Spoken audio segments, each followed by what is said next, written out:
থকা ডিগবৈ দুলীয়াজান ডিব্ৰুগড় লখিমপুৰ শিৱসাগৰ চেপন যোৰহাট গুৱাহাটী আৰু মুম্বাইৰ অসমীয়া জীয়াৰী সন্তানসকলৰ বিহু গীত আৰু বিহু নৃত্য পৰিৱেশন।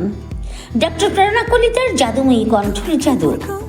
উমানত থকা ডক্টৰ প্ৰেৰণা কলিতাই পৰিৱেশন কৰা বিহুগীতটিত ডিগবৈ দুলীয়াজান ডিব্ৰুগড় লখিমপুৰ শিৱসাগৰ চেপন যোৰহাট গুৱাহাটী আৰু মুম্বাইৰ অসমীয়া জীয়াৰী আৰু সন্তানসকলে নৃত্য পৰিৱেশন কৰি মানুহৰ মন মুহি পেলোৱাৰ লগতে প্ৰশংসা বুটলিবলৈ সক্ষম হৈছে।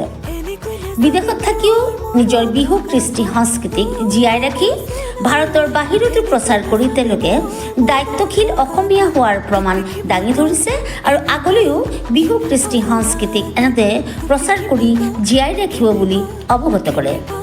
বিহুগীতিত থকা লোকসকল ক্ৰমে ডক্টৰ প্ৰেৰণা কলিতা গুৱাহাটী, চানুফৰ বেগম দুলীয়াজান, জাহিদ আহমেদ শিৱসাগৰ, লতাশ্ৰী তালুকদাৰ চেপন, পংকজ বৰা লখিমপুৰ,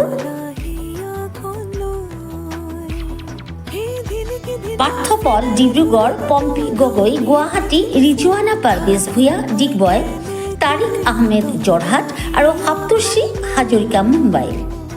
ডিগবৈৰ পৰা হাছান আক্তাৰ ফৰিদৰ ৰিপৰ্ট, অসম টিভি।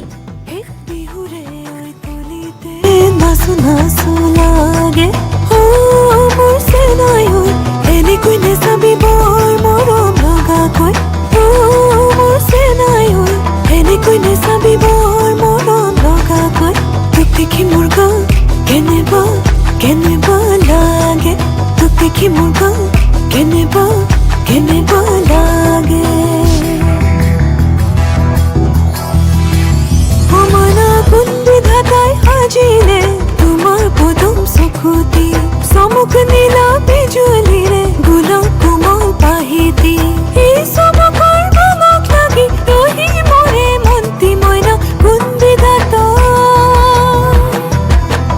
ও মইনা কোন বিধাতাই সাজিলে তোমাৰ পদুম চকুতি মইনা কোন বিধাতাই সাজিলে তোমাৰ পদুম চকুতি মইনা কোন বিধাতাই সাজিলে তোমাৰ পদুম চকুতি।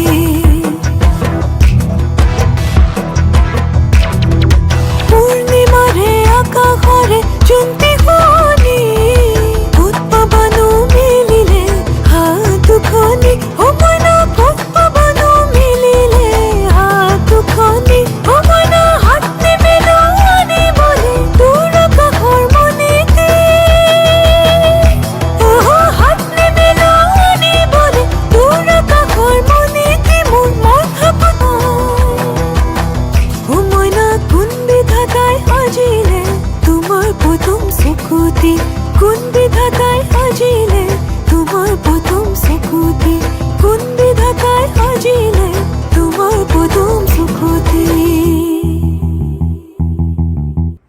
নমস্কাৰ।